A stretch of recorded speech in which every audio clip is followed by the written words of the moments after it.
tous, citoyens du monde. Alors aujourd'hui, je reviens pour vous appeler à la grande manifestation que j'organise le 31 octobre 2015 à la place Albertine, près de la gare centrale, de 13 h à 15 h pour la démission de Monsieur Ivan Mayer, pour toutes les raisons que beaucoup connaissent et peut-être que certains ne connaissent pas, donc je vais vite énumérer comment dire, les griefs qui lui sont faits contre la, comment dire, la Gay Pride, oui. Donc je tiens aussi à préciser aux personnes qui ont un problème de sémantique par rapport au fait que être anti-gay pride, ce n'est pas être homophobe. Il faut pouvoir distinguer et être beaucoup plus fin dans la définition de ce qu'est être anti-gay pride. J'ai expliqué ça dans mes audios. Je sens que c'est beaucoup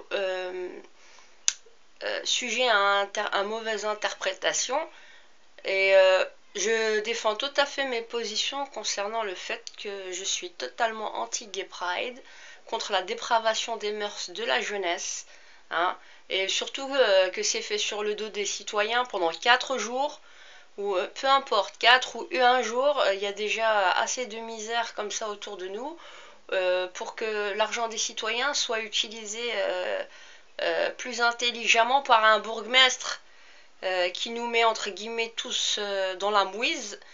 Les SDF sont jetés, sont malmenés. Il n'a aucun respect justement pour les citoyens. Avec son piétonnier là, je sais pas où est-ce qu'il s'est cru, sincèrement, c'est beaucoup râle. Il a planté tous les commerces. Enfin, il y a beaucoup de choses à dire. Donc vous pouvez venir sur la page d'événements pour la démission d'Ivan Mayer. Il y a même une pétition qui est mise en place dans ce sens, contre la cyclonudista, tout ce qui est à la dépravation des mœurs. Il faut pouvoir défendre nos enfants, et je suis aussi pour le civisme public.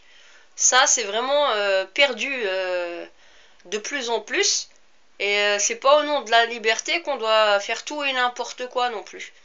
Donc il faut bien définir ce que c'est. Et donc, comme je disais, il y a moyen, pour revenir, même pour la Gay Pride, hein, de faire des portes ouvertes auprès des associations respectives pour informer. Parce qu'à la base, c'était un mouvement pour informer de certaines problématiques. Ça, c'est une chose. Mais ce qu'on nous en a fait là, maintenant, là, depuis 20 ans, et les acquis qui ont été faits avec la théorie du genre à notre insu dans les écoles, c'est un sérieux problème. Il y a beaucoup de choses à dire. Et certains seraient tentés de dire que je dis n'importe quoi. Donc je vais vous dire quelque chose. Je ne dis pas n'importe quoi. C'est les gens, il y a pas mal de gens qui sont très séquentiels, qui ne font pas les causes-conséquences, qui n'arrivent pas à trouver le fil conducteur de toute une stratégie. Car une stratégie, par définition, se développe sur plusieurs axes. Et donc, il faut pouvoir débusquer, comme on dit, anguille sous roche, et ce vers quoi on veut tendre la société. Et ce que je dis aussi, c'est que j'appelle les citoyens